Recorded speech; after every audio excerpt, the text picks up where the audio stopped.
I would say there's two things that you need to have that you need to start learning right now. And that's empathy and humility. Because I say that is because those are two things that I feel in today's world is what you need to be a good leader. You need to have the ability to understand what someone else is going through and put yourself in their shoes before you make any type of judgment. And then you need to have the humility to be able to say, a lot of times what you're saying isn't the most important thing, and what they're saying is more important.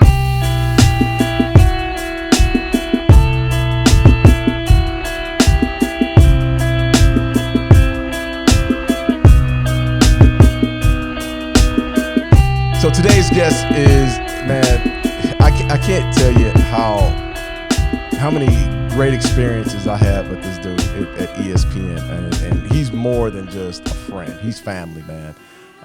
Today's guest is Tedy Bruschi.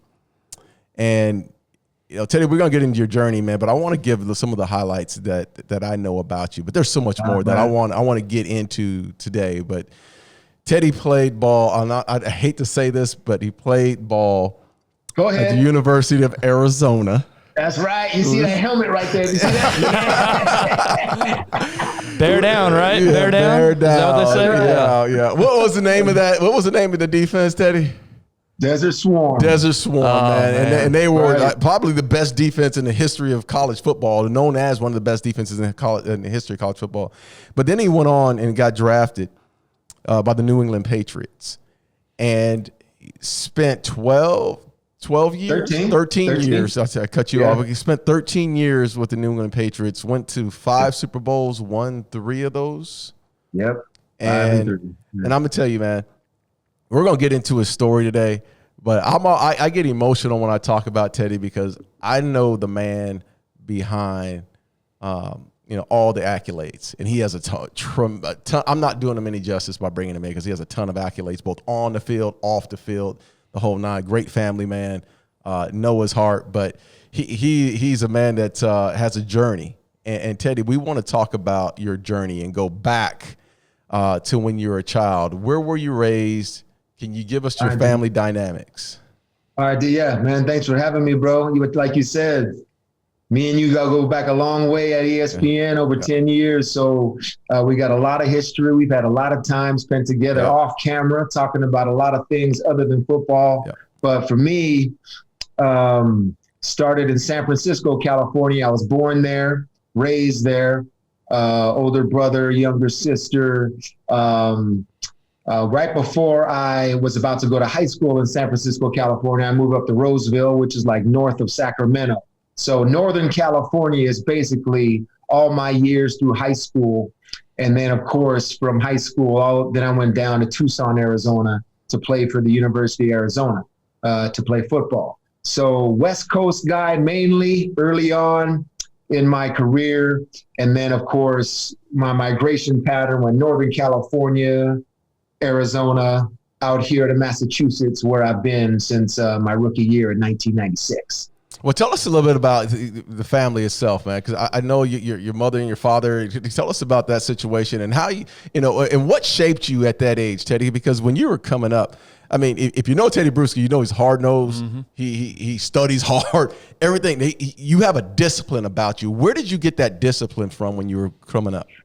I say that's probably mainly from my mother. My parents divorced when I was probably 3 or 4 years old, and I was in a single parent household with my mother working, multiple jobs between being a realtor, receptionist, those type of things, just trying to make ends meet. So every night, her coming home, we had to contribute with everything we had to do around the house in terms of making dinner, taking care of my little sister, making sure all 3 of us, because me and my little sister were 1 year apart, but my older brother was 3 years older. So we were still pretty much close to where we had to take care of each other individually while mom was out working. So that's really what shaped me in terms of there's only one way, and that's the hard way. And that's the way to do it. But my mother, Juanita, God rest her soul, she's in heaven now, but she's the one that taught me a lot of a lot of my life lessons in terms of not doing anything half-assed, about doing it one way and doing it the right way. Yeah. What was your relationship with goals growing up? Meaning, did you write things down? Did you have big dreams to go play ball? Like, how did you look at goals as you were a kid? Yeah, I remember specifically like being in high school and being encouraged by my mother to specifically write things down on a piece of paper, whether it was your schedule, whether what you were going to do for that day. I mean, I remember I was a kid, like wake up, brush teeth, have breakfast. I mean, it was anal, like that type of stuff, man. I mean, all the way from there to like where you wanted to be towards the end of the year. Like start every game, be all league, get a scholarship to college, those type of things. How much you wanted to get stronger per year, what I wanted to weigh, what I wanted my grades to be. So very goal-oriented in terms of writing things down. And I remember having them, and like you have them, but I didn't want to look at them every single day. So I'd like pin them up in the closet where I couldn't see it, but I knew where it was, where I could still, pull it down and look at it like at the middle of the year, at the end of the year, and see how well I did. So going through high school, and I don't know how much you are willing to touch on your dad and the role that he played, but were there anybody else, like male figures in your life that were mentors for you, coaches, teachers, whatever it may be, that kind of helped you navigate that path as a young athlete?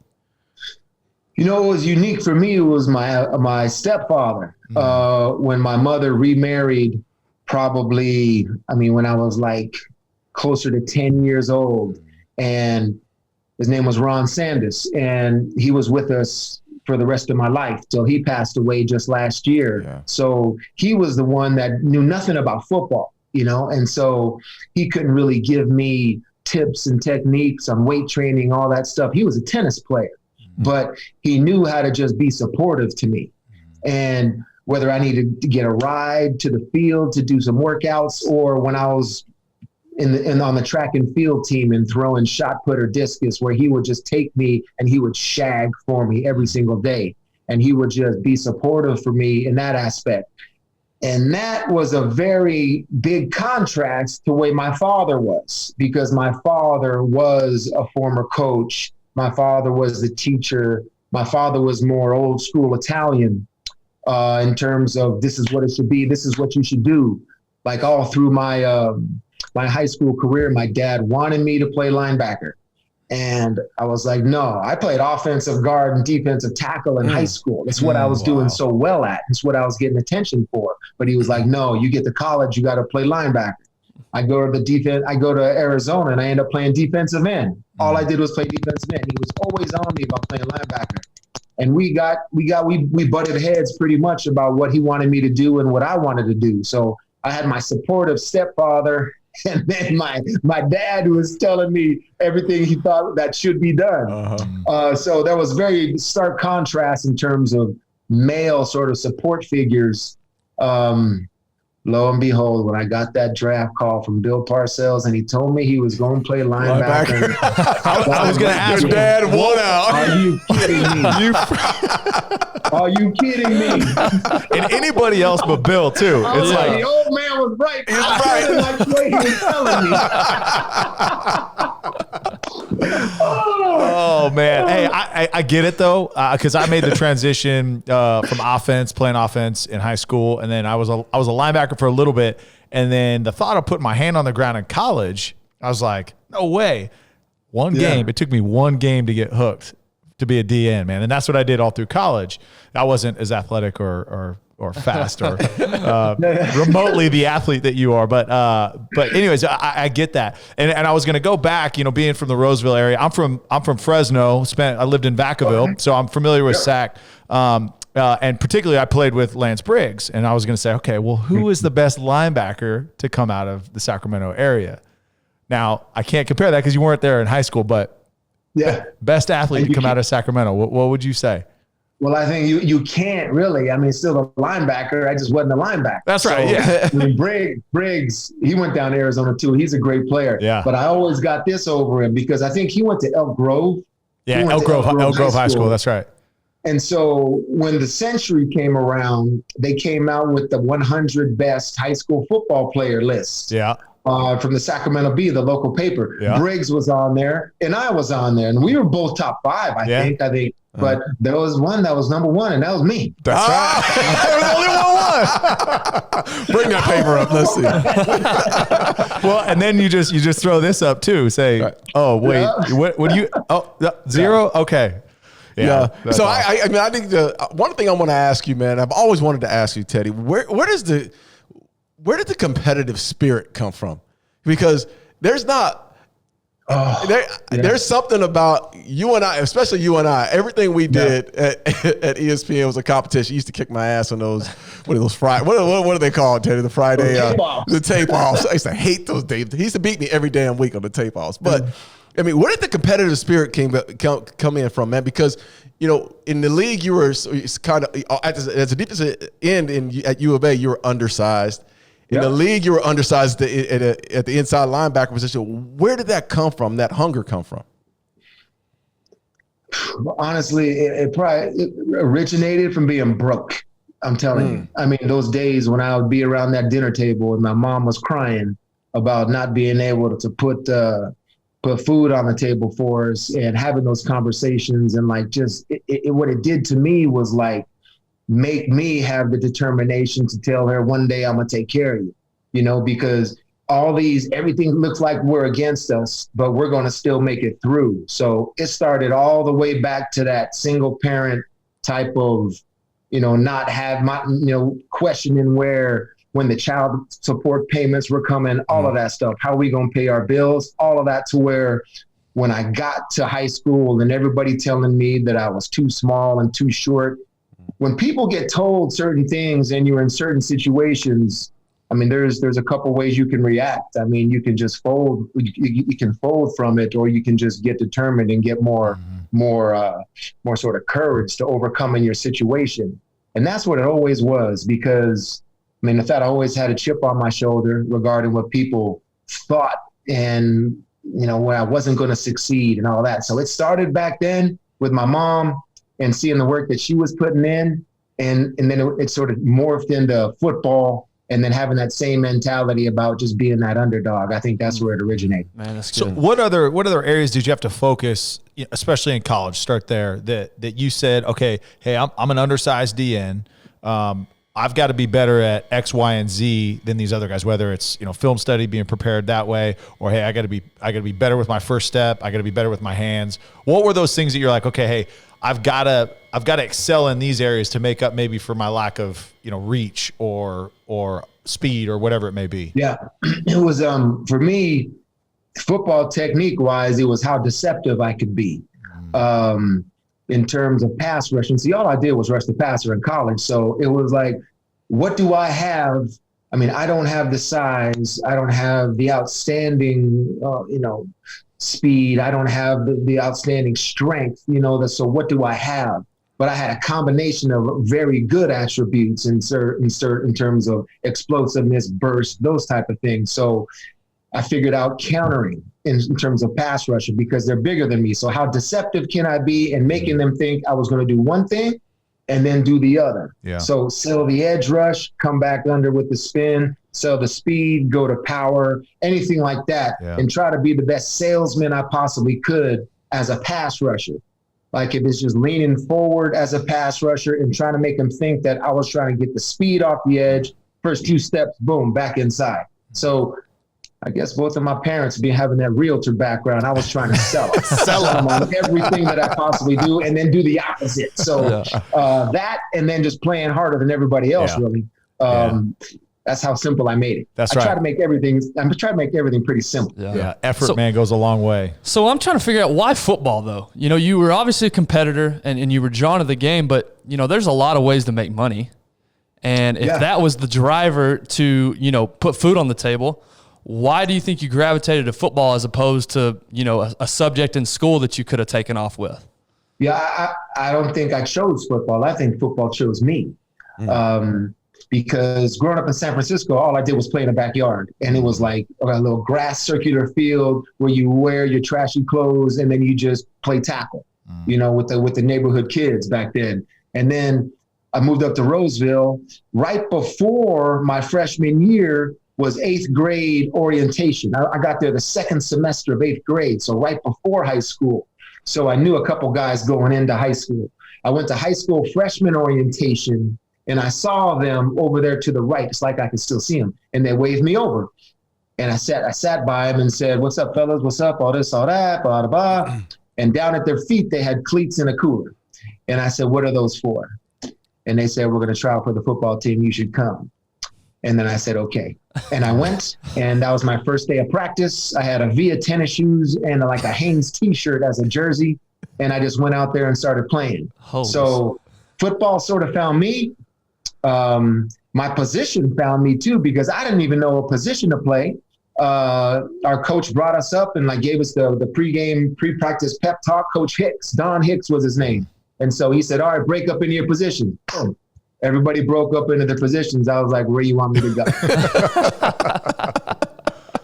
And he said, "Go with the lineman." And from there, I was a lineman all the way through college. Wow. That's amazing. That's an amazing. A 3-time Super Bowl champion just kind of found it. So what about football made you fall in love with it? Yeah. Well, when I first got my first pair of shoulder pads at high school practice, and I ran into somebody and it didn't even hurt. And I like that. Yeah. And so it was like my pads were giving me like a hug all day, and I could just hit somebody as hard as I wanted to and let it all out. And that's what really, resonated with me, defensive football, the contact of the sport, the hitting of it all. I mean, there's just a feeling some people like and some people don't of running through flesh. And Darren, I know you like that. It's just that feeling where it's just you go through and you're hitting through that body, and it's just exhilarating. And that's what defensive players like. It's like that drive. Yeah. That drive, you don't even feel it, man. It's the perfect swing, brother. That's the you making a feeling golf that you reference? Yeah, it's a golf reference. I'm just saying, man. I've hit a few golf balls in my days. Really?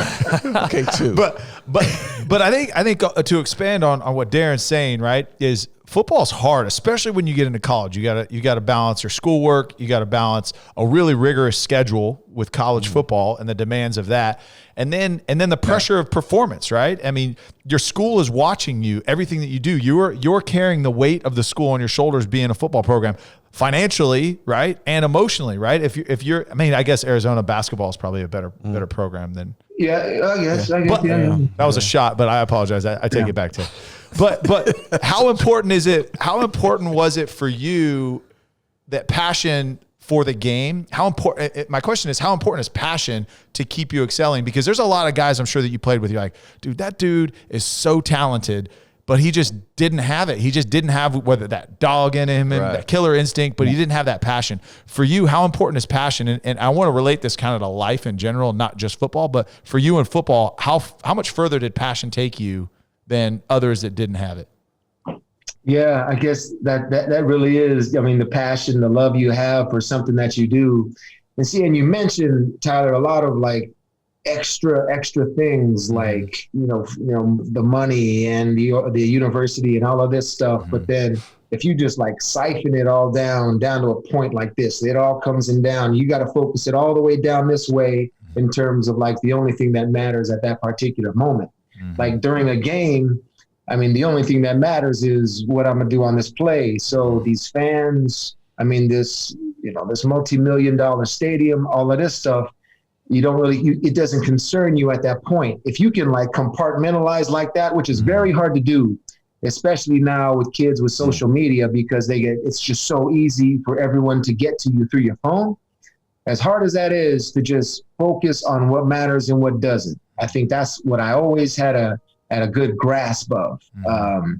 Like what other people thought, it doesn't matter right now, or to matter to what I want to accomplish. That type of mind process. But the passion, the love, you can't get through any of that if you don't love what you do. And really, that's should be the number one thing that's in your life is doing what makes you feel happy. Right. So hypothetical situation is you've got a young boy, let's say he's 12 years old. What's your advice to him in, hey, look, you're playing football because your dad did, or you're playing football because everyone in your community plays football. but that you're not really passionate about him. What's your advice to him saying, okay, hey, you either go down this route of football because you think you're supposed to, or, hey, you go do choir because that's really what you're passionate about? What's your advice to a young man like that? Yeah, I was in the choir myself, actually. I was too. Chamber choir, 8th grade. No big deal, boys. California boys, I tell you, man. Yeah.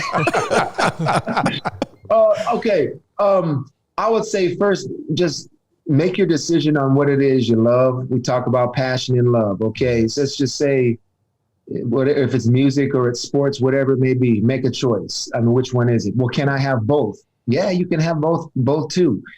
Make a long-term goal in terms of where you want to take that, but only put the long-term goal out there a little bit, because break down that long-term goal in terms of steps on where you are in terms of achieving it. Like, so if the Super Bowl is a goal, it's like, okay, we want to win the Super Bowl. All right, well, we got to win the NFC Championship, AFC Championship. Well, back there, you got to win your division. Then you got to win this many games. You got to do well in the preseason. Then it takes you all the way back to the offseason. Then that'll take you all the way back to like an individual workout. What's today? And so break it down all the way to that. So what do I got today? And then think about that and accomplish that. It's hard. Sometimes you can get overwhelmed by, but I want to do this. Unless you just can't do that unless you do some things first. Yeah. And so it's hard for kids to do that sometimes. Yeah. So that's what I stress. Yeah. That's what, Ben always says this, right? Like if someone that's got, hey, I want to lose 100 pounds, right? And his biggest thing is like, don't be focused on losing 100 pounds because that's a really big goal. Focus on getting a workout in today. Yeah. Like that's the first step. Let's start with 3. Yeah. Right. Yeah, exactly. Go from there. Yeah. All right. So you're at Arizona, and as Darren mentioned when we came in, had a great defense, and you had a successful career there, and you're about to go into the draft. What was that experience like for you? Because and we talked about literally on our first episode is your experience going through the draft. It's so different today than it was in the 90s and early 2000s, right? It's so different. Yeah. So what was that experience like for you? We use the term meat market, which I don't think that's really changed, but what was it for you going through that? What were the nerves like? They're pretty, I had a lot of nerves with that because the process of like the combine, individual workouts, interviews, those type of things like that. I was a 3rd round pick. I wasn't one of those picks that were at New York, but still I had to do those steps in terms of the combine and workouts and all that. And I remember after having that last workout done and knowing that it was nothing into the draft and just feeling like accomplished, like, okay, that's all I can do. That's it. If they choose me, they choose me. When they choose me, they choose me. It's like, boom, but I did it. I got it all done because some of those workouts didn't go too well too, because some of them had the bright idea trying to play me linebacker and work me out as a linebacker where I had never taken a pass drop in my life. I remember working out for the Cincinnati Bengals. I don't know who the linebacker coach was back then. They put me on a drop at a 45 and try to break me up. And flipping those hips, flipping those hips down on the ground. I got up and was like, all right, I know Cincinnati's not dressing. All right. You know what? I tell you one thing I need to ask you, man, because again, going back to how competitive you are, you played at the highest level in college. Like you're a college football Hall of Famer, right? Like you played at the highest level. Draft day comes, and you're getting drafted in the 3rd round. You don't know this, but first round goes by, and you're seeing players that you played against get drafted. Is it in your mind? Was it in your mind back then to say, that dude can't play? How the hell did he go? Right. I didn't think that. I was just waiting for my pick because I really didn't care. I didn't care. I just knew I'm going to get a shot. I'm going to get a shot. That's what I was sure of because, I had 52 sacks in college. I tied Derek Thomas's all-time sack record, and I just knew that I'm going to get a shot. I don't know where they're going to play me, but I'm going to get a shot. And all I wanted was the shot. Yeah. Man, I just want enough money to buy my mama a house. Yeah. That's what I was like. That was like my goal. Yes, a lot of our players, our goals is to buy your mama a house. Yep. You know what I mean? So I had that. So I got 3rd round pick, 86 overall. I was like, all right, how much I get? Right. It's like, damn, okay. What taxes? What? Right. Didn't know anything about that. It was just And I was like, FICA. Yeah. So So no, it didn't bother me, D, about these other guys getting drafted. I mean, it was cool because I knew they didn't know what they wanted me to be. right. You know what I mean? I knew if I was like 6'4", I probably would have went higher, a lot higher, a 6'4" pass rusher, something like that would have went a lot higher. But I was what I was, 6'1", 240 pounds, and they didn't know if I could play linebacker. So there was like the whole tweener. That was like when the tweener thing came out. Yeah. You know what's interesting about that? Just listen to that is you didn't let things out of your control bother you. It sounds like, which is very, very difficult to do. That's rare. But you had a maturity about you at that age that was like, hey, I'm not 6'4". There's nothing I can do about that. I can't control where I go in the draft. So I'm just going to enjoy the process and be okay with whatever. Yeah, I mean, I did in training camp. I was one of those guys that veterans wanted me to slow down. And I was like, hell no. Yeah. Sounds like Tyler. Yeah, I had that same conversation. Ben Coates was the tight end. And I was like learning to play linebacker, and I was dropping back with Ben, and they had taught me to like jam. I was like, jam, what a jam? All right, jam, in coverage, D, all that stuff. So I was doing it on Ben Coates from the scout team. Ben Coates was like, you hit me like that again, I'm going to break your arm. And I was like, Roger that. On somebody else. Yeah. I'm not going to slow down, but I'm also not going to do that to you. Hey, so on draft day, and it's always on draft day where Chris Berman says, Tedy Bruschi. Like, I mean, when he said, were you watching the draft when he said that? No, I didn't see him say it. The way I discovered I got drafted was by the ticker. Like the ticker underneath. Yeah. It was like 84th pick, New England Patriots, Tedy Bruschi. It flashed and then disappeared and went. And I was like, everybody had stopped paying attention. I was like, hey, did you guys see that?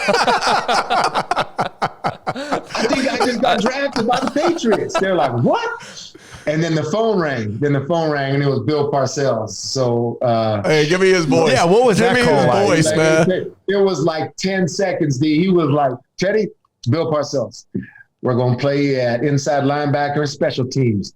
Here's Al Groh. And he passed the phone off to Al Groh before I could even say, hey, thanks, Coach. All right. So that's how that went. And then I hung up the phone, and everybody was like, yeah, what'd they say? And I said, they want to play me at inside linebacker. And they said, oh, that's great. Why's your face like that? I said, I don't know how to play inside linebacker. And that's where it started. Yeah. So besides that initial, like, I don't know how to play inside linebacker, and I've said this before, I'm always fascinated. I asked you earlier about your goals. I'm fascinated by goal achievement. That moment when everything we dream about, everything we plan, everything we work for happens. I'm so fascinated by how people react to that. What was that like for you? I guess for me, finally, when that final cut day came, and I wasn't asked to go to the coach's office because, I mean, my camp was just okay. I mean, I didn't realize third round gave me a little bit of cachet, and they were probably going to keep me. But still, I was always on edge that my job had to be earned every single day. And that helped me throughout my career because I just kept that attitude. But when it was done and I was on that roster, and it was just an incredible sense of accomplishment. It's like, I didn't really have, it was my goal to make the team, but it was my goal also to stay on the team. And so like every day though, I had little moments of, I would say every like week or so that you're on the team and you experience another first, like your first NFL tackle, your first NFL sack, those type of things, your first special teams tackle. Those were all accomplishments where you just run off the field and like, yes, you know what I mean? Yeah. Just sort of things that you didn't know what would happen, but they did. Yeah, that's awesome. For you had a lot of transition, right? Going from DN to middle linebacker. But what for you stuck out the most, the difference between college ball and NFL? Yeah, I would say just the overall every positional like competition that you'll have, like everybody was just good. You know, there was always, in college, you could always go up against that certain team within a season that it's like, we know this team isn't as good as the last. Yeah. You know, I mean, it's a different division. They're not the Pac-12. They're not the Pac-10. This is the, a different type of division. Fresno and it State. just wasn't that. Like, you're going up against Fresno State. It was like, hey, I'm going to have 12 sacks. Y'all, hey, I'm just saying my Pac-10 record at Fresno State, Pac-10 record at Fresno State, guess how many losses we had? One. And guess who it was? The number one team in the country, USC. The Washingtons, the UCLAs, the Arizonas, Washington State, Oregon. Yeah. Yeah, okay. Y'all had it easy. Y'all had all these fancy facilities. So anywho, I can't speak up. I played in the backyard basically in West Texas. So Tedy, talk to me about your first year then. Your first year, what was your role? Were you on the special teams only? Yep. Were you playing? Were you starting? What was your situation? Hey, wanted to take a quick break from the episode to thank our sponsor, Tito's Handmade Vodka. Tito's Handmade Vodka is distilled from corn and certified gluten-free. In the mid-'90s, Tito Beverage, yep, that's his real name, Tito Beverage, built his very own micro distillery in Austin, Texas, incorporating the boutique winery concept into the spirits industry. He acquired the first legal permit to distill in Texas and put his life savings into it, racking up 19 credit cards to build his own copper pot stills and condensers. He continues to produce award-winning smooth American vodka on the same land where it all started, over 20 years later. Tito's has won the unanimous Judges' Choice double gold medal at the World Spirits Competition, among other awards. It's got a modest paper label on a sipper bottle, so all you pay for is the exceptional vodka inside. Visit us at titosvodka.com for recipes, videos, and more for the Tito's story. Crafted to be savored responsibly. I'm a special teams player, situational pass rusher. I was, like I told you how I would go hard in training camp. They put me at like either defensive tackle or defensive end in terms of, or off the ball, sort of a joker bouncing around and running pick stunts as a pass rusher. They named that package Cactus because I'm from Arizona. They named it Cactus. So when they said Cactus, I would run in, a defensive lineman run out. It'd be a different package. So I did get situational reps on defense, but mainly it was every unit on special teams. That's how it started. I remember once I wasn't making special teams tackles to start the year, and our special teams coach, Sweatman, came up to me and was like, "You better start making tackles or you're going to be out of here." I went out that next game, got me 3 special teams tackles. Yes. I was like, yep, it matters. Yeah. Production matters. That was a quick little hint on it did. So who were the coaches? So Parcells was the head coach. Yep. Was Belichick there your first year or your? Yeah, Bill was the DB's coach. Al Groh was the defensive coordinator. Let's see, was Romeo Cornell there as a D-line coach? He possibly could have been. But who else was there? Ray Perkins was on offense. So it was a pretty good staff. But Belichick was the quiet guy in the back coaching up the DBs.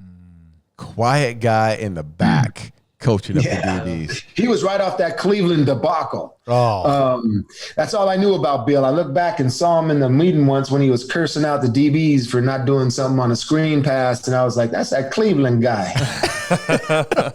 And I was like, that's how that went. Yeah, he was just assistant coach back then. Think about how many former Cleveland head coaches people say that about. Yeah, like Cleveland guy. Not that Cleveland guy. And now he's the greatest coach of all time. Yeah. I mean, could you see that? Did you see any of those qualities in him in that first year you came in? And what I recognized when he first came to New England, he was very Parcells-like, although Parcells, he'd dig deeper into you in terms of trying to get your personality figured out and how to push your buttons, those type of things. And Bill was just more menacing, sort of silence, and just sort of you'd figure out what it was through his coaches and what moves he made in terms of who started, things like that. So it was a little different, but similar in terms of structure to Parcells. Okay. So that first year as you're adjusting to a new position, and I'm trying to relate it again off the field to something brand new, a brand new challenge. Now, for you didn't really have a choice. Like, you had to just figure it out along the way. But how did you mitigate, I don't have all the knowledge. I don't really know what I'm doing, but I can prepare other ways. How did you go throughout that process not really knowing what you were doing? Yeah, I didn't so the lifestyle change of playing football now and not being any school, you know what I mean? So now transitioning that it is actually a lifestyle, and it's nonstop in terms of your preparation and what you should do. Because we got to week 12, week 10, week 11, week 12, and I was done. I thought the season's still going, where I thought it should be over around Thanksgiving/Christmas time. No, Thanksgiving, I thought it should be over because that's what the college seasons were like. Yeah. So getting used to the length of it. Also, having a long distance relationship with my girlfriend, who's now my wife. That was a transition also, getting used to that type of dynamic, which was different, but then also turning it into a profession rather than something additional along with school life was something that was hard to do. So, okay, let's go back to that. Your wife, how did you met her? I'm assuming at Arizona. Yeah. Heidi she was a volleyball player. Yeah, I like them volleyball players, man. Yeah. No, she was from Arizona. She was the Arizona State Player of the Year, so she had some skills. So saw her on the volleyball court. We actually spoke on the phone a few times before we met in person, and just fell in love in college. One of those college sweetheart things that we've been married 27 years now. Wow, and awesome. It's been, marriage, man, there's ups, there's downs. Yeah. You got to grind through a marriage like you grind through a football season sometimes, because there's a lot of L's that you just got to accept. You got to take them. Which I've had to learn in life. You know what I mean? Sometimes it's not about arguing about who's right. It's just about understanding. And that's something that I had to get used to learning too. Right. Amen. So let's go a little further on that. Having a relationship, being married, but also trying to be the best football player you can be. And so your attention is kind of in two different places, at least, maybe even more. How did you personally go about, I want to be the best football player, I want to put all the time in, but I have a responsibility to my wife as well. How did you go about that? Okay, it helped that Heidi sort of understood, her being a Division I scholarship athlete, knowing what it took to be successful on the athletic sort of side of life. But once you get married, and she's been an athlete her whole life, and then I continued to be an athlete. So her role drastically changed, so the sports were done. And then all of a sudden she's playing the role of wife, and then eventually the role as mother, which is a totally different thing for her. And while I'm still doing the same thing. Right. And so friction at first in terms of figuring out whose role is who.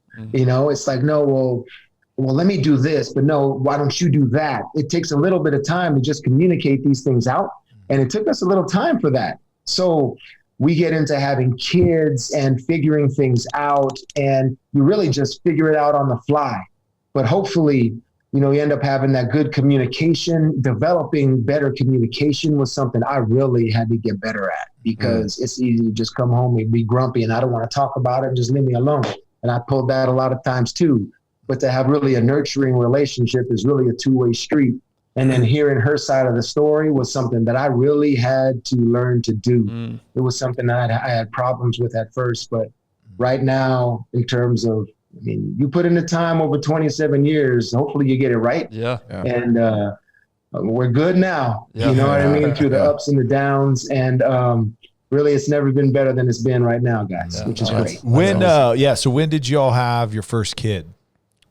Dante. My first kid, that was the year 2000. So we were married 3 years. Okay. Fourth year in the league? That was my third. Yeah, my fourth year in the league. Yep. Okay. Yep. Okay. So that was my fourth year in the league. We had TJ. You got what? TJ, yeah. TJ. Okay. All right. So is it TJ Dante Rex, correct? Yeah, TJ Rex Dante. Yep. TJ Rex Dante. Okay. I got you. Hey, so I want to go back to, everyone talks about the success that you guys have had, this organization, the New England Patriots organization's had throughout the years. Tedy, you and I have had these conversations about what it took. Tell everyone what it took, because only thing we see is Sunday. That's all we see. Tell us about the work you guys put in those championship years. Yeah, the initial, because the first championship was that was a very unique championship in terms of coming out of nowhere and really changing the way the area of New England saw football, because they just saw the Patriots as losers, Mm-hmm. And so how the mental toughness that's needed to really change the way people see you as an organization and as the logo, that was really our goal. We never knew that it was going to happen like that, but the work that had to be put in was, there was a tremendous amount of sacrifice in terms of egos that were changed that first year, because we won the championship with a different quarterback that started. Drew Bledsoe was the franchise quarterback this is probably the greatest example I can give you of what it took in terms of the team concept. When Drew got knocked out and Brady comes in, you can only imagine what Drew's going through. This is my organization. He said, I look forward to getting my job back, all that stuff. We all understood how he was pissed off, but it was okay for him to be upset, but it was also expected of him to do the best he could to help Tom Brady keep his job. And I never understood how he did that. You know what I mean? At that moment, it's man, bro, I can't believe how you're doing this and helping him and being so encouraging at the same time. And, that's what really helped us propel into a team, because Drew's leadership of being unselfish and helping Tom at the same time as being pissed off as being on the bench, it's got to be one of the greatest examples of all time to me. That's all. So how was the team, right? You see your franchise quarterback get knocked out. I think the tendency is the air to get sucked out of it. And you talked about egos being checked and having just a different mentality, and that mentality shift. When he went down, who rallied the guys together? You're 5 years into your career, so you obviously have a leadership role at this point. But how do you guys come together as a team and say, hey, look, we're not going to let this slow us down? Yeah, everyone just sort of picked it up a little bit more. In terms of the defense was pretty strong. We didn't realize how good we were on defense. A lot of us were young players at the time: Ty Law, Richard Seymour, Laurie Malloy, myself, a lot of good players, Roman Pfeiffer, those type of players. So as we developed into better players, the defense and special teams had to make plays as we bought Tom Brady time. I think Tom only scored a couple touchdowns during that playoff run.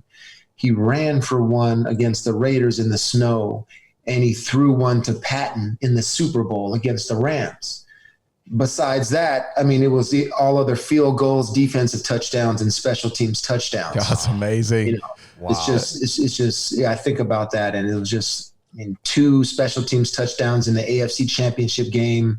Ty Law's interception against the Rams in the Super Bowl. So everybody sort of picking up the slack while we bought this kid some time for him to become a better player, which was probably the most satisfying championship out of 3 was the first one. Now it's, and I'll tell you what is amazing by that is, I didn't give you guys a chance in that Super Bowl, because you were playing the greatest show on turf. You got Kurt. And to say that you weren't going to match them touchdown for touchdown, the defense came and showed out. And I think that's what really elevated. You got to the Super Bowl, but my eyes went immediately to the job that defense did, and to what Belichick was and who you guys were as a team, because you're used to seeing in the NFC how the Rams are just putting up points after points, and then you get in that game and they're stalemated. It's just they're not the same team. And it wasn't because of them, it was because of what you guys were doing. Yeah, Marshall Faulk, that was the key point on not letting him get the passing game going through him. We had defensive ends not rushing the passer and hitting him instead. Those type of things. Otis Smith, the job that he did rerouting receivers along with Ty. They talked about running a 100-yard dash, but we would say it's hard to run a 100-yard dash with somebody in front of you. Right. So just that old school physical defense you could still play back then. You get into it a little bit nowadays too with the little playoff officiating. If they let you play a little bit more, you see it at times. But it's just the way it was back then, and we could be more physical with those receivers. Is what we did. So you win in 2001. You know, an incredible year. At what point, as a team, did you realize, okay, we can do this again? We can make this a dynasty. Yeah, well, we didn't realize that for a while. I mean, the next year we didn't even make the playoffs. So you're figuring, oh, I'm glad we got the first. You know, we got one. You know, but then after that, you know, we bring in like Ted Washington. We bring in some other guys on defense like Rodney Harrison, I think, in the 2003 year. So we knew our defense was going to be really, really good. And then Tom, he ended up just getting better, which is what I think a lot of people just didn't anticipate us ourselves. I mean, like that Tom would continue to just go like that in terms of his growth. That helped a lot, the defense. And then all of a sudden it's like, man, we win another. And then that's when we think, you know, we win another one. Then we got some special things going. Yeah. So on Tom, I mean, I saw something the other day that, like, if you break up his career into 3 different sections, I don't know if you guys saw this floating around. Essentially, like, statistically, if you break up, you know, the first third of his career, the second third of his career, and then the last third of his career, he's had a Hall of Fame career 3 times, right? With it, like, statistically. And I mean, you know, Tom's had really big years statistically, but I mean, he didn't put up the Peyton Manning numbers, right? These like, oh wow numbers all the time, right? But what was it about him that you look at Tom, because quarterbacks tend to go, right? They got their sophomore slump and then they kind of come back up, and typically there's that up and down. But with Tom, he just got better and he was just consistent. What about him, you know, resonated with a guy like yourself who really appreciated putting in the work and doing the things that needed to be done to be the best at your position? Yeah, what I think what I respected most, I mean, it's natural. I mean, the time he's going to put in, but the time that he put in with other players, receivers, running backs, those type of things, getting everybody on the same page, I think was big with him. It wasn't just about him with a relationship with one receiver or anything like that. You know, the accountability he tried to get from every single player on offense was what I thought was really impressive. Just doing the right thing too. I mean, in terms of taking care of the football, you know, taking a low profit at certain plays, you know, not having to throw it deep every single time, but just making good decisions. And also bringing other people along. I think that's a big thing with Tom. Even if you hear him talk, I mean, all he talks about is his teammates. And that's the way he's always been. Almost like, I'm having all this success and I want to bring you with me. Yeah. Right. And so just a special job of letting people feel like that's just who he is, you know, and he wants you to share in the success.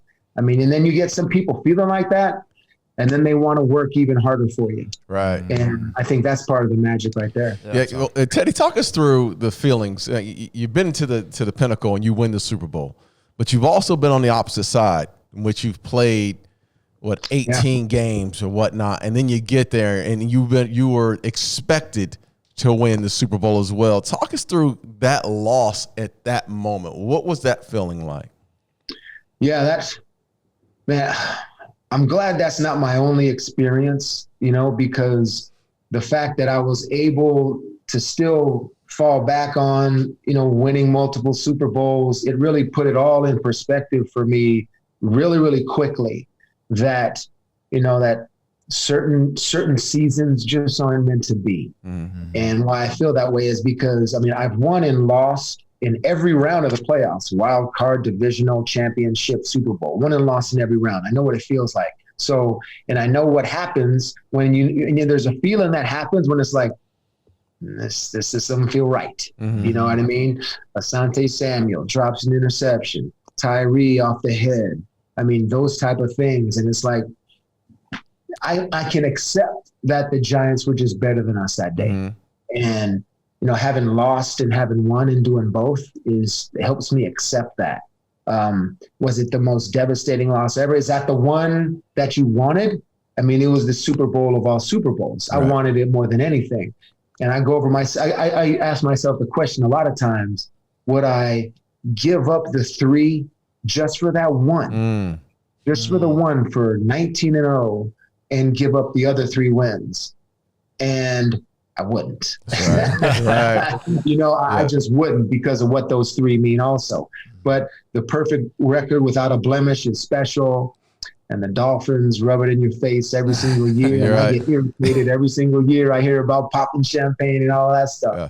But sometimes, man, it's just not meant to be. Right. So go ahead. You go ahead. No, go. I was going to take it off the field again. In the locker room, you talked about Tom being such a guy that brought along others. And so my question was going to be, because most people listen to this, including myself, will never step foot on an NFL field. But you're a part of a team in some way. And so for you as an individual, you weren't getting maybe the accolade. Now, you were a great player, obviously, but maybe not the accolades that Tom was. How do 53 guys come together all, with different agendas, but with one common goal? How does everybody work together? And how can people listening to this take those lessons and apply to whatever team they're on? What helps is when you have a leader at the head coaching position that doesn't emphasize the importance of one player, and Bill never did that. And I mean, that's a part of the reason why the relationship ends up getting fractured towards the end, because it never really changed, because the emphasis was never on one player. It was never on Brady. Brady received just as much criticism as all of us. And so it almost helped us share in the success even more. I mean, we knew how good Tom was becoming and how he was getting all the attention. But here, bro, you're just like every one of us. Yeah. And that helped. Absolutely. And that helped. And we all understood that. So when we won, we knew we were winning together. And when we lost, we knew we were losing together. It wasn't just he played poorly, that's the way we lost. Because even when we lost, it wasn't all on him. It was all on everybody else. And Bill made sure of that. And I think that's probably one of the best things Bill ever did during Tom's 20 years is keeping that tone in the locker room the entire time. Very hard to do. Yeah, absolutely. Hey, Tedy, so with all the success you've had, and again, you and I go way back, with all the success you've had your downs. And, you had a stroke near the end of your career.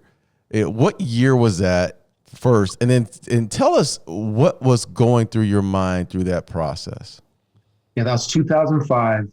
That was after my 9th year, and which was after the 3rd Super Bowl championship. I had went actually to my very first Pro Bowl after that. So everything's good, right? Yeah. It's all good. Everything's great in life. Personal life, just had my 3rd son, Dante. And so that's when I had the stroke. Realized that I had a hole in my heart that I had surgically repaired. My symptoms for stroke were I had a severe unexplained headache, loss of feeling down the left side of my body, and also lost the left field of vision in both my eyes. So I knew something wasn't right, because football, you get the numbness, you get the headache and all that stuff, but the vision was just something that was a lot different. So I got to Mass General as quickly as possible, and they told me I had my stroke. And now this isn't just a regular injury, man. This is like a brain injury. It's a medical injury, a medical emergency. So I didn't think there was any possible way to play football again. I mean, I went to Bill Belichick and actually told him I was going to retire. And I had actually had this moment of my life where I thought football was over. So that was a really tough time in my life, not knowing why something like that would happen. I mean, knowing what I know now in terms of stroke and how it happens to a lot of people, it doesn't matter what your age, whether your ethnicity or background or anything like that. I've come to grips with it. But at that time in my life, I mean, it had taken my sport away. Football was done. So that was a definite low point in my life. So what I really focused on was rehabilitation, and my step-by-step process, just like it was to become successful on the field. What was my step-by-step process to just rehabilitate myself? Yeah. How long did you give yourself for that initial disappointment before you flip that switch? No, I've got to do my steps on this rehab. No, the rehab was immediate, that I knew what I had to do, because first I had to get the surgery to repair the hole in my heart. We got that done. All this time, I think football's over, and I still can't see too well. Now, I know if I can't see, I just can't play football, because somebody coming from the left side, I'm not going to be able to see that coming, man. Yeah. So it was like in the middle of the night when when I'd see a clock, like a digital clock that we had, and it said like 12:23, like all I really could see was a blurry 2. I didn't even see the 1 at all. It was like a 2 and then the 23. I couldn't see like right here, the clock. So over the course of like weeks, I started to be able to see that clock again. And I remember one time I woke up in the middle of the night and boom, my sight was there. It was like 8 weeks. It must have taken 8 to 10 weeks, something like that. But I went to sleep thinking, if I can see, I mean, maybe there's a chance that I can play football again. So that was like the first glimmer of hope when my eyesight came back, because I mean, you could rehab everything physically along your body, but you can't. I mean, how do you rehab an eye? It's something I had to wait for. So when that came back, I figured there was a chance. Yeah, man, that's incredible. So what was it like that first live play that next year? Was there anxiety before that? Was it? Yeah, like, I mean, that was like in practice. Like my first practice back, our defensive coordinator, Dean Pease, like the first 9-on-7 contact drill was like ISO. It was ISO. Of course it is. Of course it is. They got that fullback right at me and whack. And I hit that fullback and like, boom, I hit him. And I was like, okay, all right, I'm still here. And then after that little period, I went over to Pease and was like, really? ISO on the first play? He's like, had to see if you were ready. We're either going to know or we're going to know either way. Yeah. Yeah. And then it got to the game with the Buffalo Bills, which was my comeback game. And I remember that first power play with that guard countering over, and I'm getting my read and I'm coming over and I made the tackle and everybody was on top of me and like because of the pile and all of that stuff. But you get up after you go through adversity. I had to experience like firsts all over again, like my first tackle, my first tack, my sack, my first hit, all of that stuff.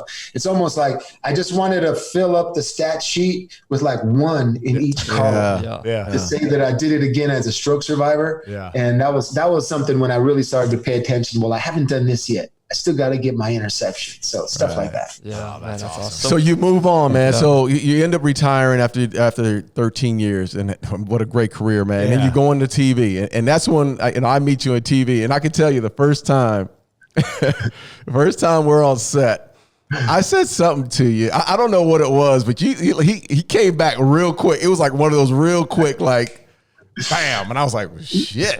No, all right. We're talking about like the triplets or something, like your dynasty Cowboys and like took our dynasty Patriots. We got it in there like that. So it was pretty quick, but that was fun. Yeah. Go ahead. What was the transition like? What led you to retire? What was that transition like into life after football? How did you deal with that? Well, I retired because that was it. I was done. 4 years I played after my stroke. Bill brought me in his office and said, we think it's time. And I said, yeah, I do too. I'm out of here.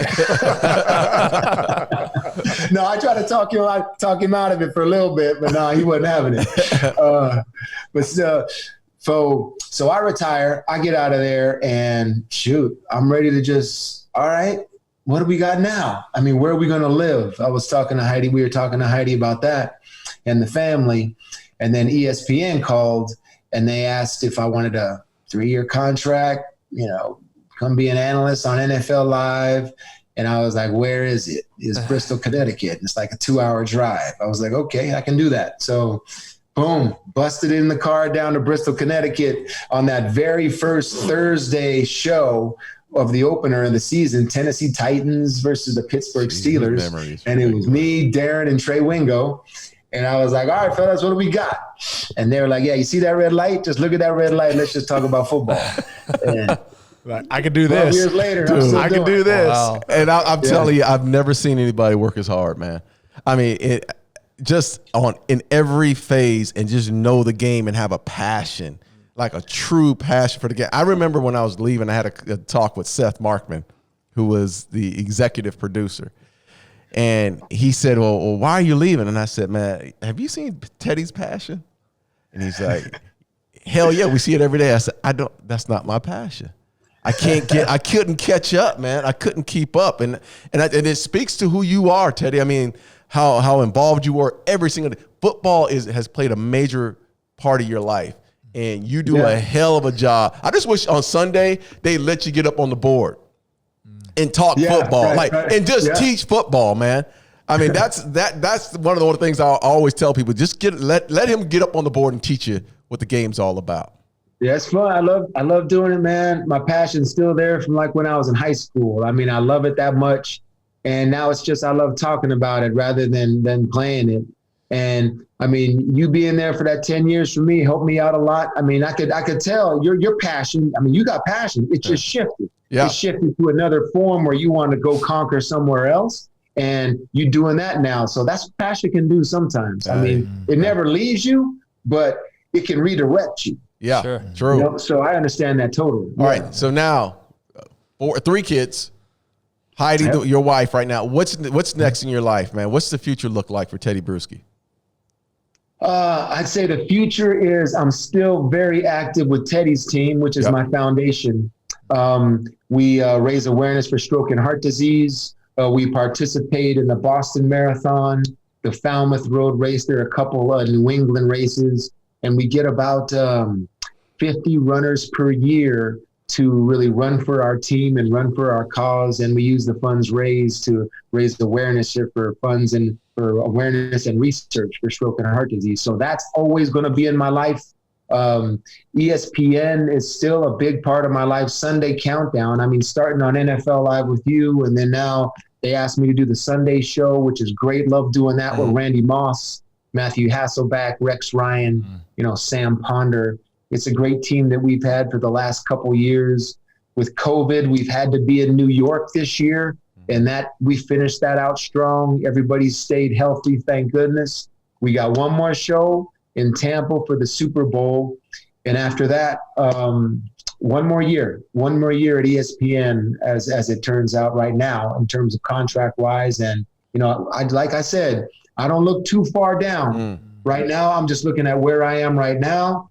And ESPN, Tedy's team. I help coach football at the high school level for my son Dante, who's a sophomore. And man, just pure joy. That's my life. Okay, right now. so one more. I got a couple quick. What's fatherhood like for you right now? Because you're sitting there watching Dante. And Dante's a dog. He can get it now. I see some clips of him. He can get it. So what's that like for you coaching? Yeah, Dante's he's doing great. I coached my older son Rex in football also. I mean, it's great. I got 2 in college. One of them went to Clemson to be a student. He was like, Dad, I need to get out of New England for a little while. Right. I was like, good decision. Go get you some sunshine. So he's down there in South Carolina having a great time down there. Rex is going to play lacrosse up at Endicott, which I'm excited to be a dad and just watch him play a sport that I've come to love, the sport of lacrosse. And just pride, watching my boys grow, become good men. Do my best not to put pressure on them, let them know to be their own selves. I mean, the best version of themselves, and that makes me proud. And I love all 3 of my sons, man, as I know you do your kids man. too. Yeah, along those lines, I've got a 4-year-old son and an almost 1-year-old son. And man, watching my 4-year-old play, soccer, it's a blast. I absolutely love it. Yep. So for you personally, is it more fun watching your boys play or you playing yourself? What do you find more joy, do you think? I would say the most joy that I have is having to watch 2 of my sons. One of them didn't play football. He was a basketball. He was a hooper, but I couldn't help him much on that. But watching them play and then me coaching and then seeing how they accept, like for me trying to help them improve as a father, like as a player, and then watching them go out there and then do something that I help them accomplish, and they sort of give me that look like, thanks, Dad. That's awesome. That's the coolest thing, man. Oh, man, I can't wait. That's the coolest thing. You know what I mean? So trying to help them as little or as much as I can and just seeing them have a good time is what gives me just probably the greatest amount of joy. That's awesome. All right, so you talked about focusing on the present, right? The present is the Super Bowl. This will not air before the Super Bowl. So we're gonna challenge. It will air before the Super Bowl, actually. Yeah. That's okay. So it will air that morning, but No, this coming. People. we're a week. We're a week. Okay, I apologize. Okay, there's that bye week. So you've had a little time to really kind of focus on Tampa Bay and Kansas City, right? I mean, obviously you've studied them all season, but as this matchup kind of comes to a head here, what's kind of your thoughts on this game? We don't need the everything, but would like to get your thoughts on how this is going to end out, because we're gonna air this and then it's going to be tested. And I'm going to go bet on it too. Yeah, So. Yeah, well, first of all, I want to see what Todd Bowles, who's the defensive coordinator of the Bucs, how he starts covering Tyreek Hill. Yeah. Really, because I think Tyreek had like 200 yards. Absolutely, in the first half. In the first quarter. Yeah, first quarter. Yeah. On Davis at cornerback. So he started learning towards the end about end of the game, like, let's get back a little bit on this guy. Up. So watching that initial adjustment, if Kansas City is able to explode on him, out the gate, that's the first thing I want to look at. Brady, and seeing him, having a better start than he did that first game is something I'm going to be watching for too. But there are certain things that Tampa Bay does offensively that still I worry about a little. Just those little penalties, the drops by the receivers and the backs, those little things in a game like this versus a team like Kansas City, and you find yourself, the wrong color confetti coming down. That's so right. a lot of things to look at this game. It's going to be a great game with two great quarterbacks with like two different offenses. Like Tom's under the center and their run, play action. Mahomes, he's back in the gun most of the time, just slinging it all over the place. So it's going to be great. Tedy, you've broken down, and I'm going to put you on the spot. You've broken down quarterbacks for forever. You played against some of the great ones, the Peyton Mannings. You saw probably the greatest of all time, Tom Brady, every day in practice. What is it about? First of all, what is it about Brady that makes him special? And then I want to ask you the same question about Pat Mahomes on the other side. Okay, I would say, just hands-on knowledge with Brady, and what makes him special is that every little thing is important. I've seen him blow up and throw a full-blown tantrum to a failed throw to the flat. It's like everything is important to him. That's the one thing that there's just no let up in any of that. So that probably that's taken him to where he is over 20 years. On the field with Patrick Mahomes, I would just say, I don't know if I've seen an arm like that before. Yeah. In terms of what that magic right arm can do for him, and no matter what platform he's throwing off of and the risks that he takes to throw it across the field, that combined with someone like Tyreek Hill is just, this guy's going to be in this game a lot more times. So I would say just the arm of Mahomes is something that I marvel at. And don't forget the best athlete on the field, Travis Kelce. The tight end. Come on, give my man some love. Yeah, Here we go. Here we go. I'm talking tight end. Some call him a wide receiver. Yeah. What does he block like? But I just call him the best athlete. That's what I call him. All right, your last question. Go ahead. Give it to Tedy. Not football related, but the last question we ask every single guest is this: if you could go back to any point in your life and just tell yourself one thing. Doesn't necessarily mean you go change anything, but if you go back and tell yourself one thing, where do you go and what do you tell yourself? I would say there's two things that you need to have that you need to start learning right now, and that's empathy and humility. Because I say that is because those are two things that I feel in today's world is what you need to be a good leader. You need to have the ability to understand what someone else is going through and put yourself in their shoes before you make any type of judgment. And then you need to have the humility to be able to say, a lot of times what you're saying isn't the most important thing, and what they're saying is more important. So I think I tell myself those two things. Those two little values and characteristics are very important. Yeah, there we go. That's gold right there. That's a great way to end it. Hey, brother. I love you, man. Hey, man, I love you, big man. I'll be watching you on TV this week again. And make sure I'm telling you, tell them to give you need to get back up there and start teaching. Because you're just sitting back, chilling and laughing and having a good time. No, dude, put the damn pen in your hand and teach some folks. I get a segment or two where I can break it down a little bit. You can break it down a lot more. Man, we appreciate you, Tedy. Thanks again, brother. Thank you, Tedy. Thank you so much, guys. Tedy. I appreciate it. Darren, I love you, man. Love you too, brother. Take care. All right, brother. See you.